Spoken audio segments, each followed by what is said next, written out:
آج ہم بات کر رہے ہیں مغل سلطنت کی، جو 1526 سے 1857 تک یعنی تقریباً 300 سال قائم رہی۔ جی ہاں، ایک طویل عرصہ۔ اور اس دوران لاتعداد جنگیں لڑی گئیں، بڑی مہمات، جانشینی کی لڑائیاں، بغاوتیں، بیرونی حملے، بہت کچھ ہوا۔ بالکل۔ آج ہمارے پاس جو ذرائع ہیں ان کی روشنی میں آئیے ان میں سے کچھ اہم ترین جنگوں کا ذرا گہرائی میں جائزہ لیتے ہیں، وہ جنگیں جنہوں نے برصغیر کی تاریخ پر گہرے نقوش چھوڑے اور سلطنت کی قسمت آپ کہہ سکتی ہیں کہ بدل دی۔ اچھا نقطہ ہے، اور یہ سمجھنا بھی ضروری ہے کہ یہ جنگیں صرف زمین جیتنے یا ہارنے کا معاملہ نہیں تھیں۔ صحیح۔ ان جنگوں نے فوجی حکمت عملیوں کو بدلا، نئے سیاسی اتحاد بنائے اور معیشت پر بھی بہت گہرے اثرات ڈالے۔ جیسے کہ کوئی مثال؟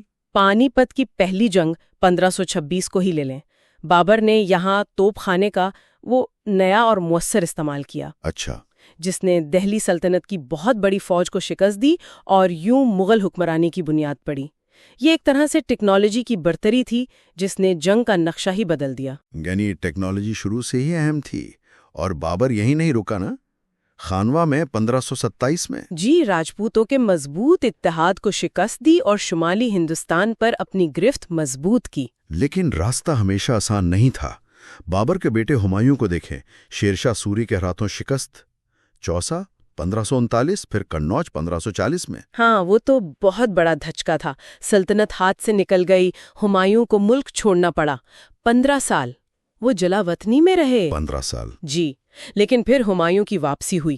سرے ہند کی جنگ 1555 میں سوریوں کو شکست دی۔ یہ بھی ایک اہم موڑ تھا۔ اگرچہ وہ جلدی وفات پا گئے۔ ہاں، لیکن انہوں نے اپنے نوجوان بیٹے اکبر کے لیے راستہ بنا دیا تھا۔